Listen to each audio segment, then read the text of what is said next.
Okay. So, మొదటి అధ్యాయము 30 శ్లోకం. నచ శక్నోమవస్థాతుం భ్రమతీవాచ మే మనః నిమిత్తాని చ పశ్యామి విపరీతాని కేశవ. సో, ఇప్పుడేందంటే యుద్ధము మొదలవుతుంది. సో, అర్జునుడు కృష్ణ భగవాన్ని అడుగుతాడు. సో, యుద్ధం చేయడానికి ఎవరెవరు వచ్చారు కౌరవ సేన నుంచి. సో, వాళ్ళు నాకు చూడాలనుంది అని అర్జునుడు అడిగితే శ్రీకృష్ణ భగవానుడు తీసుకెళ్ళి తన ఆచార్యుల ముందు, గురువుల ముందు, ముత్తాతల ముందు ఎవరిని చూస్తే అర్జునుడికి ఏంటో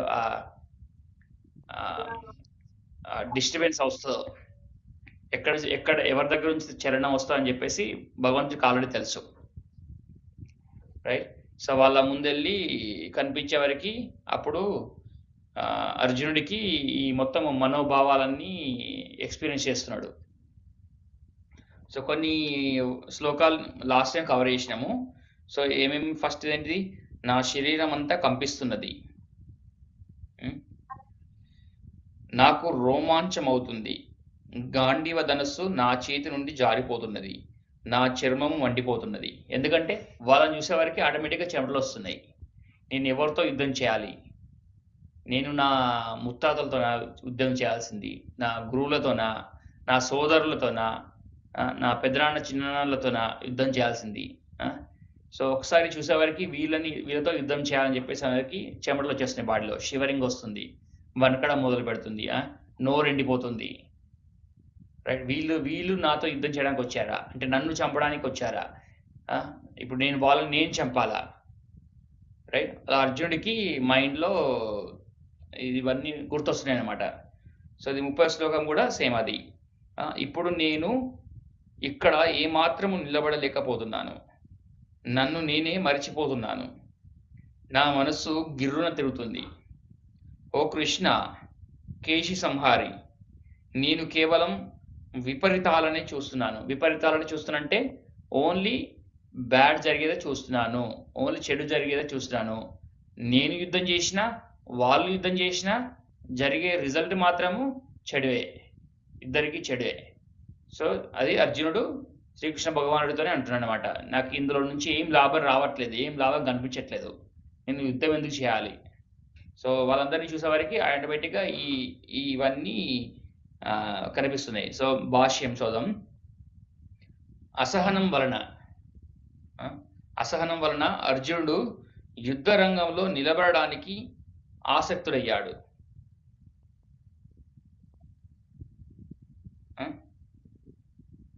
ఈ మనో దుర్బలత కారణంగా అతడు తననే మరచిపోసాగాడు. ఎందుకంటే మనో దుర్బలత అంటే వీక్నెస్, మైండ్లో వీక్నెస్ వల్ల తనని తానే మర్చిపోసాగాడు. భౌతిక విషయాల పట్ల అమితానురక్తి మనిషిని ఇటువంటి భ్రాంతిమయ స్థితిలో నిలుపబడుతుంది. అంటే ఎవరికైతే ఎక్కువ బాడీ అటాచ్మెంట్ ఉంటుందో, శరీరానికి అటాచ్మెంట్ ఉంటుందో, ఏదైతే మెటీరియల్ కండిషన్స్లోని అటాచ్మెంట్ ఉంటుందో, అంటే ఇది నేను అంటే ఈ శరీరాన్ని, ఎప్పుడైతే మనని ఈ శరీరంతో మాత్రం ఉంచుకున్నాం అనుకో, అప్పుడు ఆటోమేటిక్గా ఈ ప్రాబ్లమ్స్ వస్తుంటాయి అనమాట. ఎలాగంటే మనం ఇప్పుడు యంగ్గా ఉన్నప్పుడు చాలా ఎనర్జీగా ఉంటాం. సో అప్పుడు మనకి ఏంటంటే మంచిగా అనిపిస్తుంది, ఎందుకంటే చాలా స్ట్రెంగ్త్ ఉంది మన బాడీలో, రైట్. ఎప్పుడైతే మనకి ముసలితనం వస్తుందో, ఎప్పుడైతే మనకి జలుబులు వస్తాయో, అప్పుడు కూడా మనం ఈ శరీరంతోనే అటాచ్ అవుతాం. కాబట్టి ఆ బాడీలో జరిగే వీక్నెసెస్ కన్నీ మనం ఎఫెక్ట్ అవుతూ ఉంటాం. సో బాడీ స్ట్రాంగ్ ఉన్నప్పుడు మనం స్ట్రాంగ్ అనుకుంటాం, బాడీ వీక్ అయినప్పుడు, శరీరం వీక్ అయినప్పుడు మనం వీక్ అయిన అనుకుంటాం. సో అదేవిధంగా మన ఎక్కువ శరీరంతో అటాచ్మెంట్ ఉంటే ఈవెన్ ఒక సైనికుడికి కూడా యుద్ధం చేయడంలో వెనకాడుగు వేస్తారు, రైట్. సో ఆ విధంగా భ్రాంతిమయ స్థితిలో పడిపోయాడు అర్జునుడు. అది ప్రభుపాద వారు ఏమంటున్నారు, ఇది ఎందుకు అర్జునుడికి వస్తుందంటే ఎందుకంటే శరీరంతో అటాచ్మెంట్ పెంచుకున్నాడు, రైట్. సో భౌతిక స్థితులచే అతిగా ప్రభావితులైన వారిలోనే ఇటువంటి భయము, మానసిక అస్థిరత్వము కలుగుతాయి. అర్జునుడు యుద్ధరంగంలో కేవలం బాధామయమైన విపరీతాలని దర్శించాడు. ఓన్లీ పెయిన్ఫుల్గా బాధామయమైన విపరీతాలు మాత్రమే తను చూడగలుగుతున్నాడు. శత్రువుపై విజయం సాధించినప్పటికీ అతడు సుఖి కాలేనట్లుగా అనిపించింది. అంటే నాకు విజయం దొరికినక్కడ కూడా నేను సంతోషంగా ఉండగలనా, సుఖపడగలనా? ఈ రాజ్యం ఎవరి కోసం? ఈ రాజ్యాన్ని విన్నైతే నాకు ఏమొస్తుంది? అందరినీ, నా సోదరులని, నా తాతలని, నా ఆచార్యులని, నా సోదరులని, ఫ్రెండ్స్ని, స్నేహితులని చంపుకుంటే నాకేమొస్తుంది దీనివల్ల? ఎందుకంటే మొత్తం మిలియన్స్ ఆఫ్ పీపుల్ అక్కడ. ఇక్కడ నిమిత్తాన్ని విపరీతాన్ని అనే పదాలు ముఖ్యమైనవి.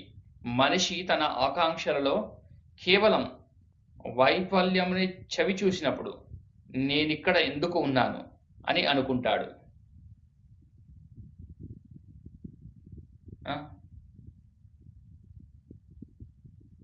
ప్రతి ఒక్కడు తన గురించి, తన క్షేమం గురించి ఇష్టం కలిగి ఉంటాడు. సో ఇది మనకు తెలిసిందే. ప్రతి ఒక్కరు ఫస్ట్ సెల్ఫ్ ఇంట్రెస్ట్ ఉంటుంది, రైట్? ఎవడు భగవంతుని పట్ల ఇష్టంను కలిగి ఉండడు. ఎందుకంటే ఇలా ప్రాబ్లమ్స్ వచ్చినప్పుడు ఆటోమేటిక్గా భగవంతుడు కూడా మర్చిపోతున్నాం. ఇక్కడ అర్జునుడు సేమ్ అదే ప్రాబ్లమ్స్ వస్తే శ్రీకృష్ణ భగవాన్ కూడా మర్చిపోతున్నాడు, డైరెక్ట్గా అడగకుండా సొల్యూషన్కి. సో ఇవన్నీ శ్రీకృష్ణుడికి జస్టిఫై చేయడానికి ట్రై చేస్తాడు. నెక్స్ట్, శ్రీకృష్ణుని సంకల్పముచే అర్జునుడు ఇక్కడ తన నిజమైన లాభము పట్ల జ్ఞాన శూన్యతను ప్రదర్శిస్తున్నాడు. శ్రీకృష్ణుని సంకల్పముచే అర్జునుడు ఇక్కడ తన నిజమైన లాభము పట్ల జ్ఞాన శూన్యతను ప్రదర్శిస్తున్నాడు. అంటే ignorance. Arjuna is showing ignorance. ఇదంతా కృష్ణస్ విల్ వల్ల అవుతుందని తనకు తెలియట్లేదు. ప్రతి ఒక్కని నిజ లాభము విష్ణువు లేదా కృష్ణుని యుందే ఉంటుంది. బద్ధ జీవుడు ఇది మర్చిపోతాడు. సో ఏ విధంగా మనం రోజు మర్చిపోతున్నామో శ్రీకృష్ణ భగవానుడి గురించి, వర్క్లో పడి, బిజీలో పడి మర్చిపోతూ ఉంటాం కదా. సో ఆ విధంగా మన పరిస్థితి అనమాట. మన సెల్ఫ్ ఇంట్రెస్ట్ మొత్తము మనకి ప్రమోషన్, ఒక social status, economical status, financial status రావడానికి మనం చాలా ప్రయత్నిస్తుంటాం. ఎందుకంటే మన సెల్ఫ్ ఇంట్రెస్ట్ మన శరీరానికి మాత్రమే అటాచ్ అయి ఉన్నది, మన ఫ్యామిలీతో అటాచ్ అయింది. కానీ యాక్చువల్ ఇక్కడ ప్రభాద్ వారు ఏమంటున్నారంటే, మన సెల్ఫ్ ఇంట్రెస్ట్ ఎప్పుడు మన డబ్బు కోసం కాకుండా, సోషల్ స్టేటస్ కాకుండా, ఫైనాన్షియల్ స్టేటస్ కాకుండా శ్రీకృష్ణుని భగవంతుని మీద పెట్టాలంటున్నాడు. బద్ధజీవుడు ఇది మర్చిపోతాడు. అందుకే భౌతిక క్లేశాలను అనుభవిస్తాడు. భౌతిక క్లేశాలను అనుభవిస్తాడంటే భౌతికానికి, మన శరీరానికి మంచి జరిగితే మంచి ఫీల్ అవుతాడు, చెడు జరిగితే చెడు, రైట్? భౌతిక క్లేశాలను అనుభవిస్తాడు. Suffers material pains. యుద్ధంలో తనకు లభించే విజయం కేవలం తనకు దుఃఖ కారణమే అవుతుందని అర్జునుడు అనుకున్నాడు. Right? Okay, so next Ramesh 31 శ్లోకం చదువుతావా?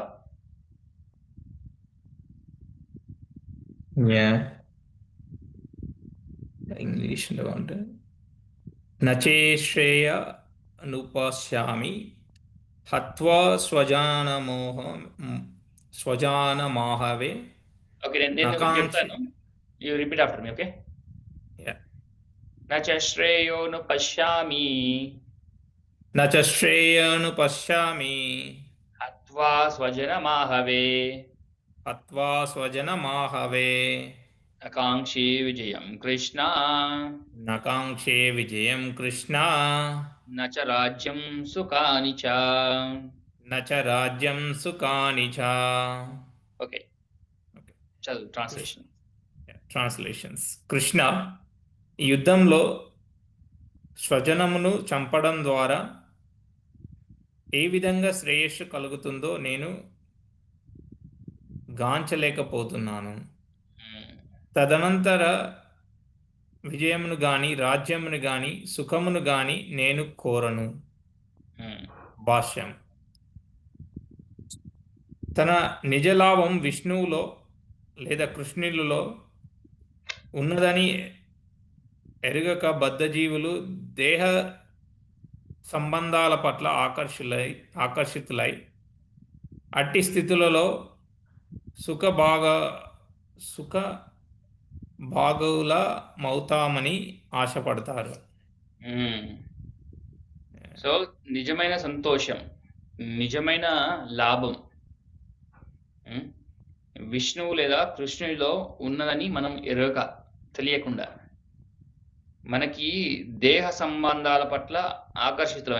ఎందుకు ఆకర్షితులు అవుతాం అంటే వాటి నుంచి సుఖాలు వస్తాయి అనుకుంటాం, రైట్? మనకి బాడీ మెయింటైన్ చేయడం వల్ల సుఖం వస్తుందని, ఫ్యామిలీ మెయింటైన్ చేయడం వల్ల సుఖం వస్తామని. సో ఈ విధంగా మనిషి ఆశపడుతున్నాడు.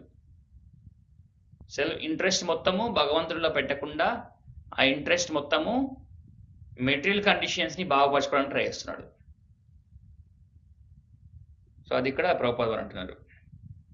నెక్స్ట్, జీవితపు అట్టి గుడ్డి భావనలో వారు భౌతిక సుఖానికి హేతువులను కూడా మర్చిపోతారు. గుడ్డి భావనలో వారు ఇక్కడ హేతువులు అంటే కాజెస్ ఆఫ్ మెటీరియల్ హ్యాపీనెస్. ఏది యాక్చువల్లీ మెటీరియల్ హ్యాపీనెస్ కలిగిస్తుంది?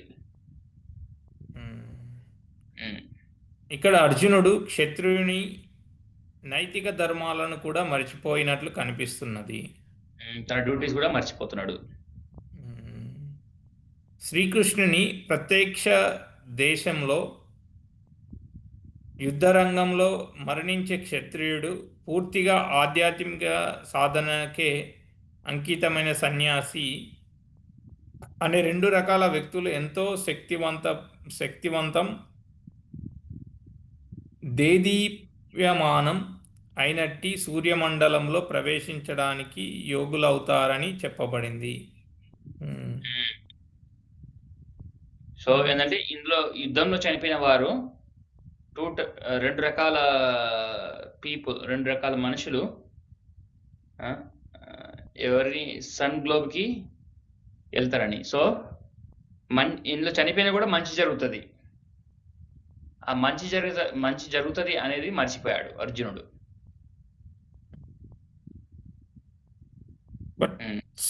సూర్యమండలానికి వెళ్ళడం, సన్ గ్లోబ్కి వెళ్తారంట. ఇక్కడ 2 kinds of men, namely the Kshatriya who dies directly in front of the battlefield under Krishna's personal orders, and the person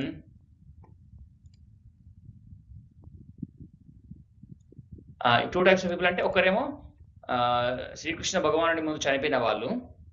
next ఏంటంటే రినౌన్స్డ్ అంటే సన్యాసి అయిన వాళ్ళు, ఎవరైతే మొత్తం కంప్లీట్గా స్పిరిచువాలిటీకి మాత్రమే అంకితమైన వాళ్ళు, మంచి మెడిటేషన్, తపస్య, జపం చేస్తుంటారు కదా. సో అదేంటంటే బ్రహ్మజ్యోతి బేసికల్ సన్ గ్లోబ్ అంటే. ఓకే బ్రహ్మజ్యోతి. సో బ్రహ్మజ్యోతిలోకి ఎంటర్ అవుతారు తన ముందు చనిపోయిన వాళ్ళు. తన ముందు చనిపోయిన వాళ్ళు అయినా పర్లేదు, ఇప్పుడు తపస్సు చేసి యోగీస్ ఉంటారు కదా, వాళ్ళు కూడా సన్ గ్లోబ్కి వెళ్తారు. అది బ్రహ్మజ్యోతి అనుకుంటుంది. బ్రహ్మజ్యోతి.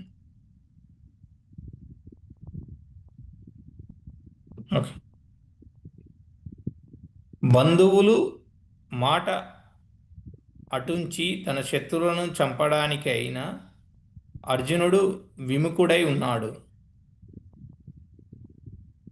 తన వారిని చంపడం ద్వారా జీవితంలో సుఖం కలగదని అతడు తలిచాడు.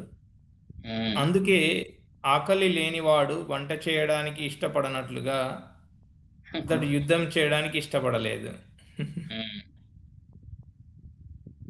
అతడు ఇప్పుడు అడవికి వెళ్ళి వ్యర్థంగా ఒంటరి జీవితాన్ని గడపడానికి నిశ్చయించుకున్నాడు. ఒక శత్రుడై ధర్మం వదిలేసి సన్యాసం తీసుకోవడానికి రెడీ అయ్యాడు మెంటల్గా. కానీ శత్రుయునిగా అతని జీవితానికి జీవనార్థం ఒక రాజ్యం అవసరం. ఎందుకంటే క్షత్రియులు ఇతర ఏ వృత్తులలోనూ నెలకొనలేరు. అంటే ఇప్పుడు కానీ అర్జును శత్రుడు అయిన వాడు బ్రాహ్మణుడు అవడం కష్టం. మ్మ్. సన్యాసి తీసుకున్నదంటే బ్రాహ్మణ, మనకి ఎవరైతే బ్రాహ్మణులు ఉంటారో వాళ్ళకు మాత్రమే ఆ కెపాసిటీ, ఆ స్టామినా, రైట్? ఇప్పుడు మనం జాబ్ చేసుకునే వాళ్ళము వెళ్ళి వ్యవసాయం చేసుకోమంటే చేసుకోవాలమా? స్ట్రగుల్ అవుతాం.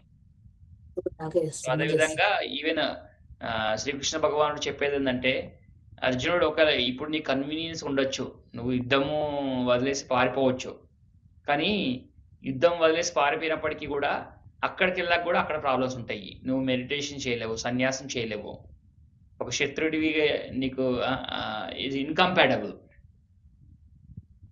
సో అది దాన్ని తోచుకోలేకపోతుంది. అందుకే మన పరిస్థితి ఏమవుతుందంటే చాలాసార్లు మనం శూద్రులము, అందరం శూద్రులు. ఇప్పుడు కలియుగంలో అందరూ శూద్రులే. ఒక్కడ జాబ్ చేస్తాం, ఇక్కడ జాబ్ ఇంకొక జాబ్కి వెళ్తే ఇంకా బెటర్గా ఉందనుకుంటాం. ఎక్కడికి వెళ్ళినా ఇంకొకరి కింద పని చేయాల్సిందే.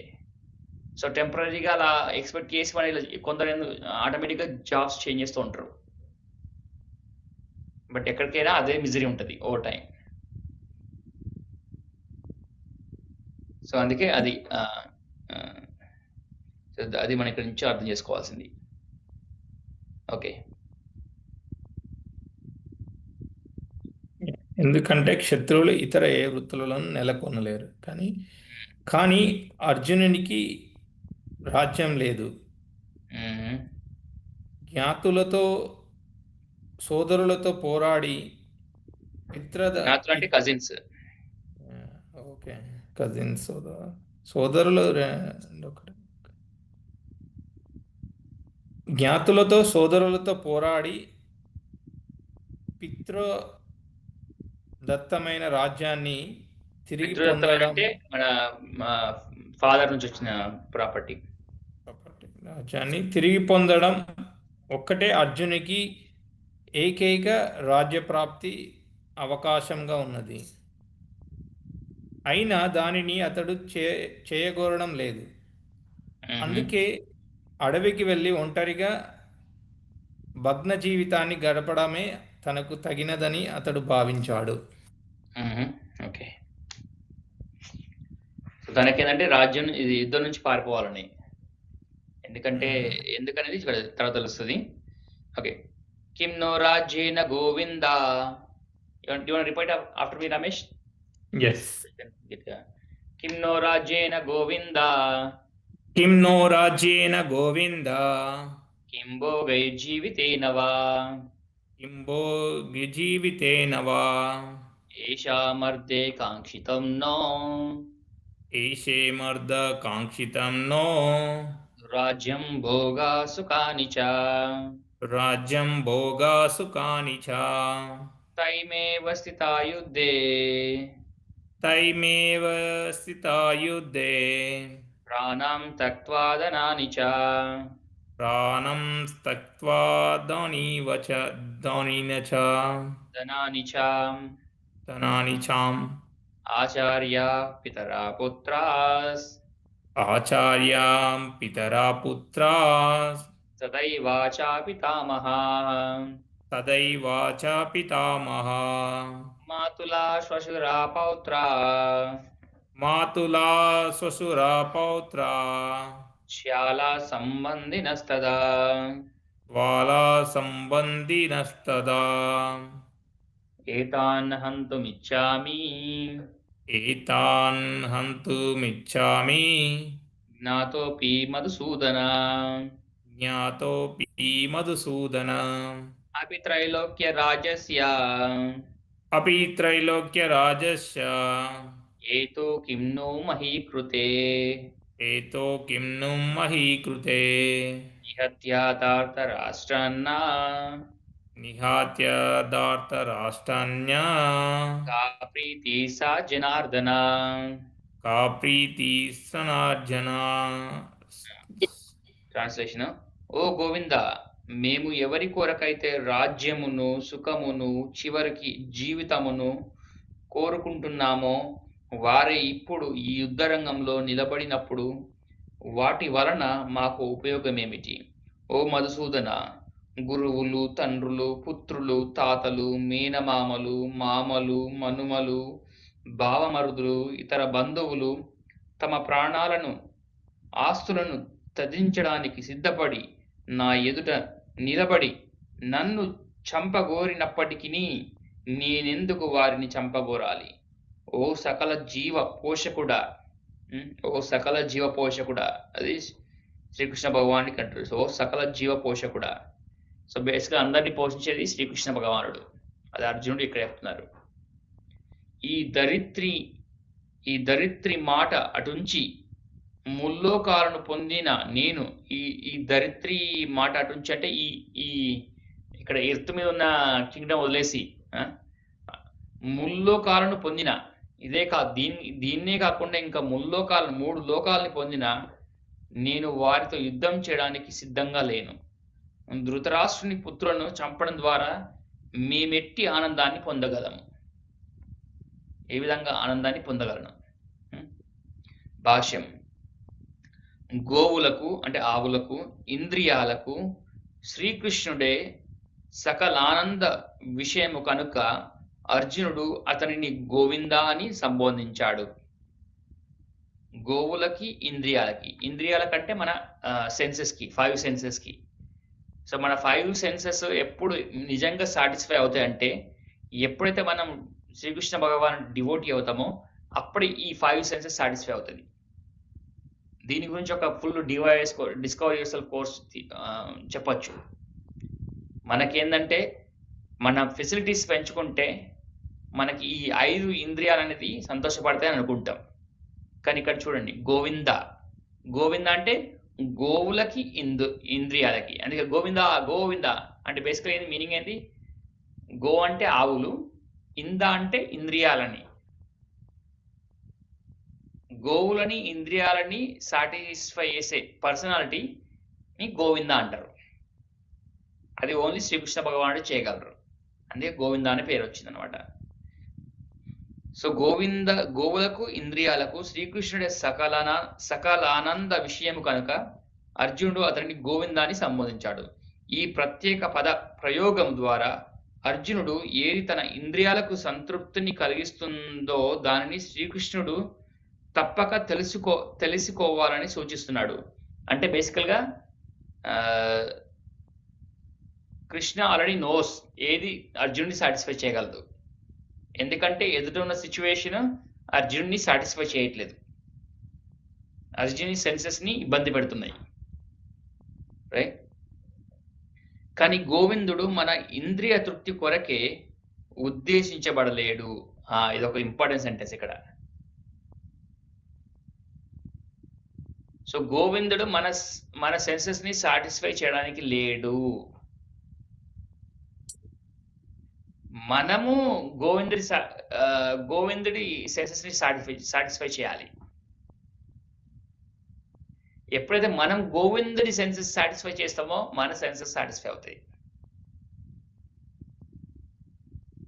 సో అది ఇక్కడ క్లారిటీ వస్తుంది. కానీ గోవిందుడు మన ఇంద్రియ తృప్తి కొరకే ఉద్దేశించబడలేడు. అయినా గోవిందుని ఇంద్రియాలను మనము సంతృప్తి పరచడానికి యత్నిస్తే అప్రయత్నంగా మన ఇంద్రియాలు కూడా సంతృప్తి చెందుతాయి. సో ఇప్పుడు ఈ కోరిక ఏంది? మనం వెళ్ళి వీసా, రైట్, వీసా కోసము మనకి సాటిస్ఫాక్షన్ కోసము మన కోరికలు, ముక్కుబొడులు కడుతూ ఉంటాం. యాక్చువల్గా ఏంటంటే భగవంతుని ఎప్పుడైతే మనం సాటిస్ఫై చేస్తామో ఆటోమేటిక్ మనం సాటిస్ఫై అయిపోతాం. సో భగవంతుడు వచ్చి మనల్ని సర్వ్ చేయాల్సిన అవసరం లేదు. మనం భగవంతుడు సర్వ్ చేస్తే ఆటోమేటిక్గా భగవంతుడు సాటిస్ఫై అవుతుంది, మనం సాటిస్ఫై అయిపోతాం. సో అది కీలకమైన విషయం మనం గుర్తించాలి. లౌకికంగా ప్రతి ఒక్కడు తన ఇంద్రియ తృప్తిని కోరుకుంటూ ఆ తృప్తిని భగవంతుడు ఇవ్వాలని అనుకుంటాడు. సో ఇది 99.9% పీపుల్ చేసే పనులన్నీ భగవంతుడు వాళ్ళని సాటిస్ఫై చేయడానికి చేస్తుంటారు. రైట్? కానీ భగవంతుడు జీవులు ఎంతవరకు అర్హులో అంతవరకే ఇంద్రియ తృప్తిని కలిగిస్తాడు. ఇది మెయిన్ పాయింట్. మనం ఎంతవరకు డిజర్వ్ చేస్తామో అంతవరకే భగవంతుడు మన ఇంద్రియాల్ని సంతోషపెడతాడు.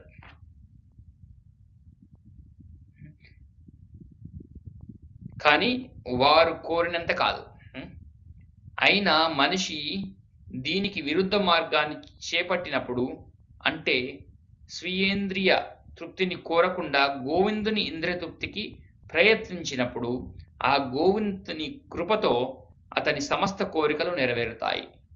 సో మన కోరికలు ఎలా నెరవేరాలంటే భగవంతుని మన కోరికలు నెరవేర్చడానికి మనము అడగకూడదు. మన ఎఫర్ట్ మొత్తము భగవంతుని కోరికలు మనం తీర్చాలి. భగవంతుడికి ఏం కోరిక ఉంటుంది? ఒక భక్తుడి నుంచి పత్రం పుష్పం ఫలం తోయం యో మే భక్త ప్రయచ్చతి తదహం భక్త ఉపాహృతం అస్నామి ప్రయతాత్మనః. నాకు ప్రేమతో ఒక పుష్పము, ఫలము, పత్రము, ఒక వాటర్ ప్రేమగా అర్పిస్తే నేను సాటిస్ఫై అయిపోతాను. సో అది మనం చేయాల్సింది. సో భక్తితోని మనము సమర్పించుకోగలాలి. ఏమి ఉన్నా మనకి పెద్ద కెపాసిటీ ఉండాల్సిన అవసరం లేదు. బీదవాడైనా పర్వాలేదు, రిచ్ పర్సన్ అయినా పర్వాలేదు. అక్కడ ప్రేమని మనతోని మెజర్ చేయలేము.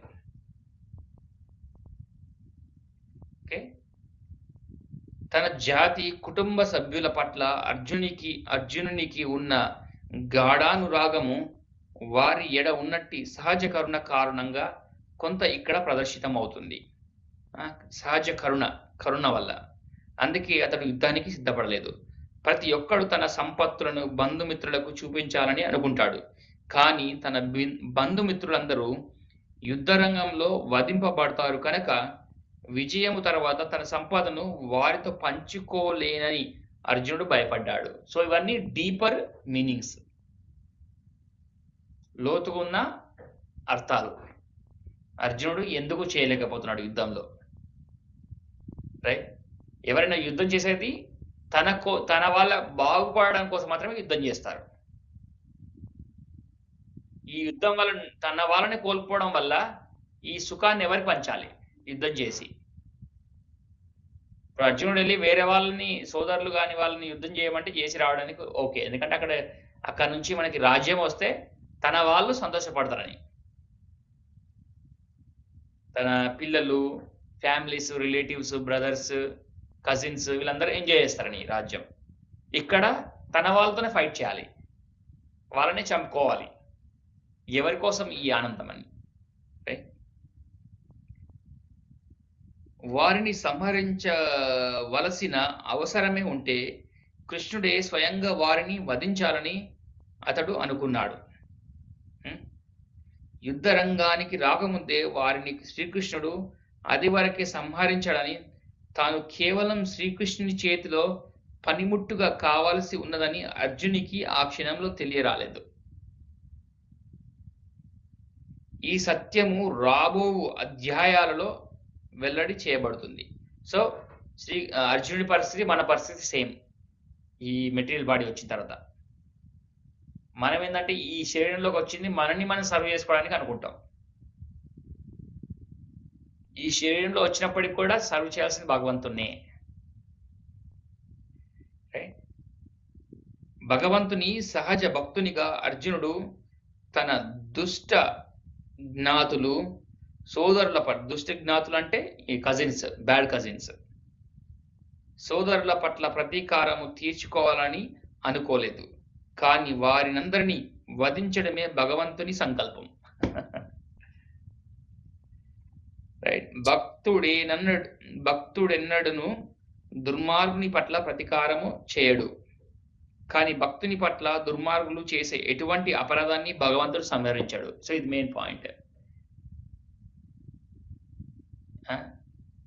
అర్జునుడికి ఏమైనా అపకారం చేస్తే అపకారికి మళ్ళీ అపకారం చేయడు. అది డివోటి లక్షణం, ఒక భక్తుడి లక్షణం. కానీ భగవంతుడు ఊరుకోడు ఒక భక్తుడికి చెడు జరుగుతుందంటే. సో దీని మీద మనకి ఫేత్, నమ్మకం ఉండాలి. భగవంతుడు తన విషయంలో ఒక వ్యక్తిని క్షమించగలడు. కానీ సో తన వరకు వస్తాయి. ఇప్పుడు శిశుపాలుడు శిశుపాలుడు 100 సార్లు దూషించాడు. 99 టైమ్స్ తనని శ్రీకృష్ణ భగవాన్ని దూషించిన 99 టైమ్స్ కూడా సహించాడు. కానీ భక్తుని విషయానికి వస్తే ఈ విధంగా సహించడం అనేది ఉండదు. సో అందుకే మనకి we have to be very careful. అంటే వైష్ణవ అపరాధం అనేది వెరీ డేంజరస్. ఇంకొకటి ఏంటి, ఎందులో కాంటెక్స్ట్ లో భాగవతంలో ఏంటంటే తిథి ఉన్ను కశ్యపముని డిస్కస్ చేసినప్పుడు సో ఈవెన్ డీమన్స్ గా పుట్టినప్పటికీ ఈ హిరణ్యకశిపు హిరణ్యాక్ష వాళ్ళ మదర్ అంటారు అన్నమాట, వాళ్ళు being born as demons is okay, but they should what is worse than is Vaishnava అపరాధ. అది భాగవతంలో చెప్పబడుతుంది. ఎప్పుడైనా ఒక ప్యూర్ పర్సనాలిటీ ఉంటే వాళ్ళకి మనం చేడు చేయకూడదు. That is more dangerous than being demons, right? అందుకే అర్జునుడు క్షమించగోరిన దుష్టులందరినీ సంహరించడానికి భగవంతుడు నిశ్చయించుకున్నాడు. సో మనం ఇంకోటి కదా, అనుకూలేన కృష్ణను దెర్ ఇస్ అ వర్స్, నాకు గుర్తు రావట్లేదు. సో మనకి ఏంటంటే బేసికల్ గా మనకి ఏది మంచిది, మనకి ఏది వేరే వాళ్ళకి మంచిది, ఏది వేరే వాళ్ళకి చెడ్డది అని మనం డిసైడ్ చేయకూడదు. ఏది భగవంతుడికి అనుకూలంగా ఉంటుందో అది మనం చేయాలి. మనం డిబేట్ చేయొచ్చు, ఈ యుద్ధం వల్ల నాకు ఏం రాదు, రైట్? బట్ భగవంతుడి కోరిక ఒక విధంగా ఉంటే మనం ఆ కోరికను మనం ఫాలో అవ్వాలి. సో ఇక్కడ మనకి ఏమి డిక్లేర్ అవుతుందంటే, టేక్అవే ఏంటంటే ఇవాళ మనం ఎప్పుడైనా ప్రాబ్లమ్స్ వస్తుంటే ఈ ప్రాబ్లమ్స్ ఎందుకు వచ్చాయి, నాకే ఎందుకు వచ్చాయి, ఈ విధంగా మెంటల్ ప్రాబ్లమ్స్కి వెళ్ళిపోతూ ఉంటాం. నాకు ఈ ప్రాబ్లమ్స్ రావడం వల్ల ఎందుకు వచ్చి ఉంటాయి, మేబీ ఏం చేయడం వల్ల నేను భగవంతుని సాటిస్ఫై చేయొచ్చు అనే కోరిక ఉండాలి. ఇది నాకు ఈ ప్రాబ్లమ్స్ వచ్చినాయంటే ఈ ప్రాబ్లమ్స్ రావడం వల్ల భగవంతుడికి సాటిస్ఫాక్షన్ ఉంది కావచ్చు. అంటే భగవంతుడికి నాకు ఈ ప్రాబ్లమ్స్ వస్తే భగవంతుడికి సంతోషపడగలంటే నేను ఇలాంటి ప్రాబ్లమ్స్ ఇంకా చాలా తీసుకోవడానికి నేను రెడీ ఉన్నాను అనే మైండ్ సెట్ లో ఉండాలి.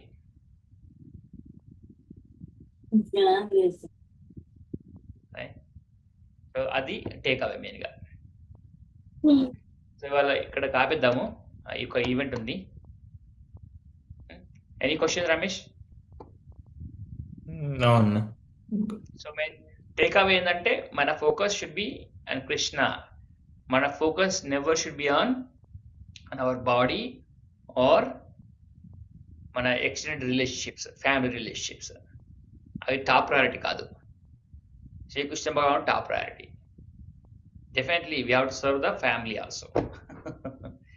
బట్ ఇంటెన్షన్ లో ఫ్యామిలీకి సర్వ్ చేసి కూడా శ్రీకృష్ణ భగవాన్ని సర్వ్ చేయడానికి మాత్రమే ఫ్యామిలీకి సర్వ్ చేస్తున్నాము అనే కాన్షియస్నెస్ ని డెవలప్ చేసుకోవాలి. అది డిఫరెన్స్.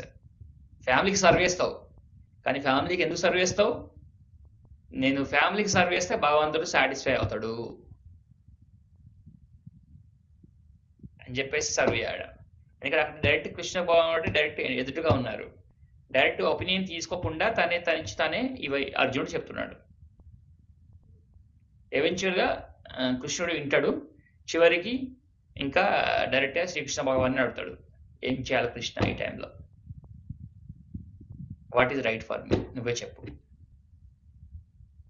నహి ప్రపశ్యామి మమాపనుద్య యచ్చోకముచ్చోసనమింద్రియానం అవాప్య భూమౌ అసపత్నమృద్ధం రాజ్యం సురానం అపిచాధిపత్యం కార్పణ్య దోషోపహతా స్వభావః పృచ్ఛామి త్వం ధర్మ సమ్మూఢచేత యశ్రేయస్యాన్నిశ్చితం బ్రూహి తన్మే శిష్యస్తేయం షాది మాం త్వం ప్రపన్నం. So Krishna now tell me అని చివరికి సెకండ్ చాప్టర్ లో అర్జునుడు ఒప్పేసుకుంటాడు. సో అప్పుడు ఎప్పుడైతే భగవానుడు ఏం చెప్తాడో అది చేయాలి. మనకి ఎలా తెలుసు మనకి భగవంతుడు ఎదుట లేదా అనుకుంటాము. కానీ భగవద్గీత ఉన్నది. భగవద్గీతలో భగవంతుడే మాట్లాడుతున్నాడు. భగవంతుడు భగవద్గీతలో ఏమి ఇన్స్ట్రక్షన్స్ ఇస్తున్నాడో అది మనం ఫాలో చేయడానికి ట్రై చేయాలి. మన ఫోకస్ మెయిన్గా భగవంతుడి పైన ఉండాలి. ఓకే, హరే కృష్ణ. హరే కృష్ణ హరే కృష్ణ హరే కృష్ణ కృష్ణ కృష్ణ హరే హరే హరే రామ రామ రామ రామ హరే హరే హరే కృష్ణ. హరే కృష్ణ.